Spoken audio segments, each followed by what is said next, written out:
What's going on, lads and lasses? Welcome back to 100% Mag. So we head into the game, of course, against Aston Villa tomorrow as we go down to Villa Park to take on Aston Villa in the fourth round of the FA Cup. It's going to be a 5:45 kickoff live on TNT Sport, and of course, this match will be on BBC One as well, I think.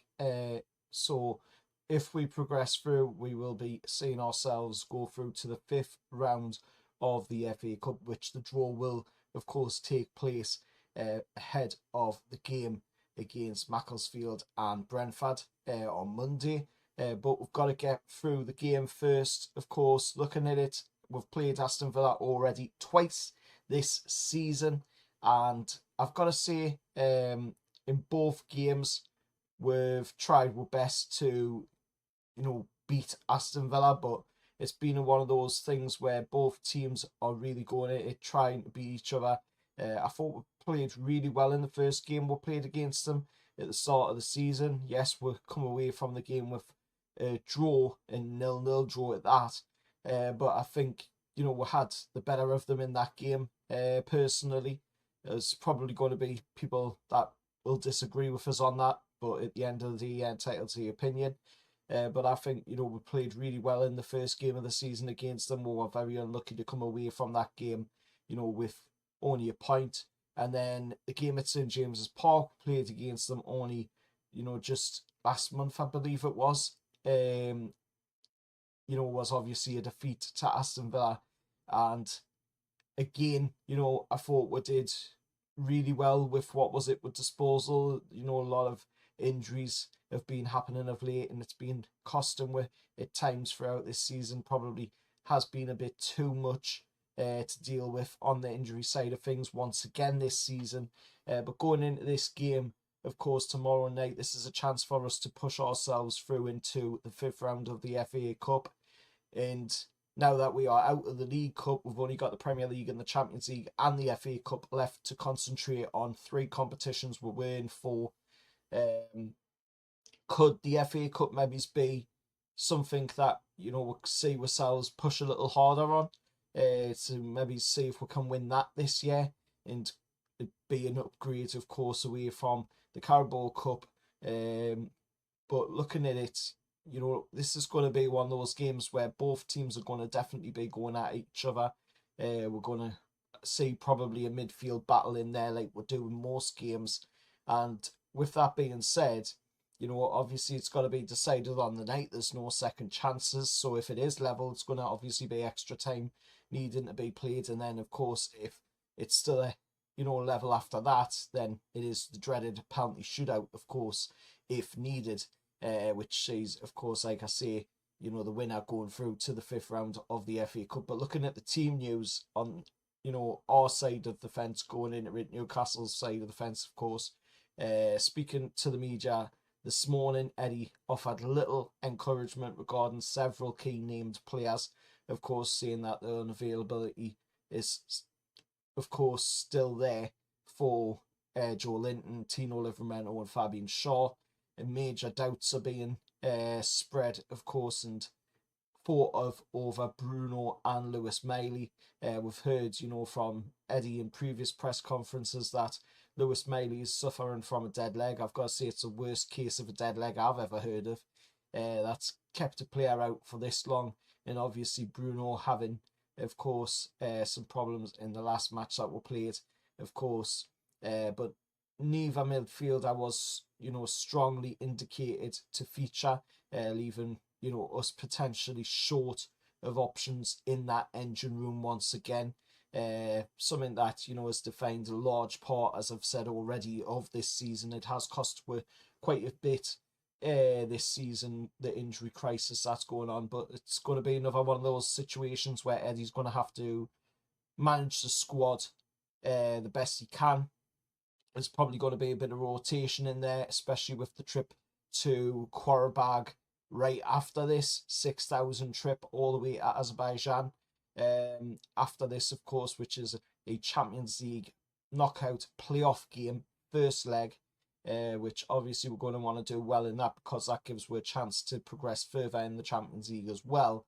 but we also don't want to sacrifice our place in the FA Cup, you know, in the process, trying to prepare for that game against Quarterback as well. So we've got to focus on the game against Villa first, see what we're doing this one, and then of course turn our attention to that game against Quarterback coming up. But looking at Unai Emery's side coming into this one, of course, in good form after a 1-0 Premier League victory over Brighton in midweek, of course. Villa reached this stage with an impressive 2-1 win over, of course, Tottenham away, underlining how seriously they are taking this competition. Unai Emery is taking it very seriously. And injury concerns, of course, for Villa going in this one are the likes of Boubacar Kamara, Yuri Tillmans, John McGinn, Alisson, and Andres Garcia. Of course, even so, Villa remains one of the toughest away grounds in English football right now. And for us Newcastle fans heading there, of course, I won't be going myself, but personally, for the away fans that will be going, know just how big of a performance we are going to need to see ourselves through to the 5th round of the FA Cup. And this is, like I've said, our 3rd meeting this season. We've already seen a 0-0 draw at the beginning of the season, of course, in the Premier League. Last month we've seen the 2-0 defeat. So we will be desperate to flip that narrative and finally get the better of Unai Emery's side, hopefully this season. The referee going into this one is going to be, of course, Chris Kavanagh, 4th Newcastle appointment this season for the Manchester-based referee.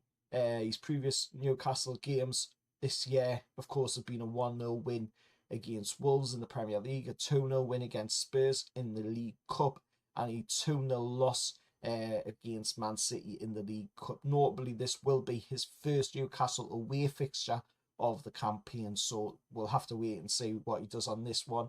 And of course, there is no VAR in this round of the FA Cup. So the last FA Cup meeting between both sides was way back in January of 2001, when Newcastle were eliminated after, of course, losing the replay 1-0 at Villa Park following a 1-1 draw at St James's.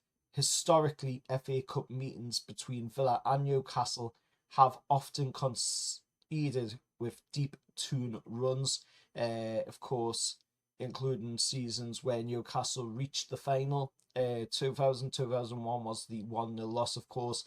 The 1951-52 season seen will win 4-2 against them. The 1923 and 24 season seen we win 2-0 in the final. And the 1904-1905 season seen will lose 2-0 in the final. So cup history suggests that there is drama, rarely far away from, of course, both our sides when we'll meet in this cup.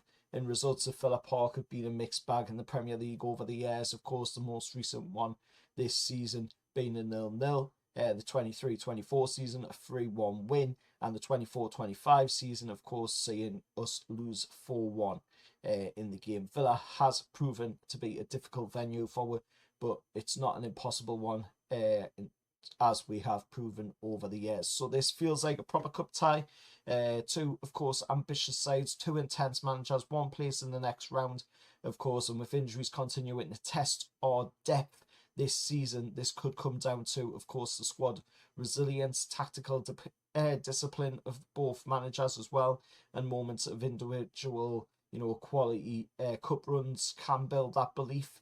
So we do need to, rely on hopefully that as well. And Saturday, presents another chance for to keep this cup dream alive. So looking at it, should Eddie rotate or go full strength? Can Newcastle finally beat Villa this season? Hopefully we can, because it will see we're through to the 5th round of the FA Cup. And of course, is the FA Cup our best shot at silverware this year? Let us know down in the comments below. Of course, we're still doing really well in the Champions League. Got to get past Quarterback first to progress further, but we're doing really well in the Premier League. We're not having the best of times, but we're still not as bad as some of the other teams that are out there. And as for the FA Cup, if we get past Villa, it's who we get in the next round. In that fifth round, who do we get drawn against? Because there is still obviously a lot of big teams in there. So there's always that potential that we could get put up against one of the cartel teams. And that's, you know, always a factor when you consider the draws. But the draw will be on Monday ahead of the Macclesfield versus Brentford game, I believe it is. So if we progress through this game tomorrow night, then we will, of course, be in that draw. But we've got to get past this game tomorrow night. So we need to go into this game with the right mentality. We need to be going into this game looking to come away from Villa Park with a win and without pushing ourselves too far and sacrificing that game coming up as well against Quarabag, which is a 6,000 mile journey all the way to Azerbaijan for that one. So that's going to be a tiring travel for the players. It's going to be tiring travel for anybody travelling to that game as well. So respect to anybody going all that distance across the world to see Newcastle United and support the lads, of course. But I'm going to go with a close scoreline for this game. I'm going to say we'll come away from this one with a 2-1 win against Aston Villa to see ourselves through to the next round of the FA Cup. Till next time, hit a like, share, subscribe to the channel, and I'll see you all in the next one. However, lads.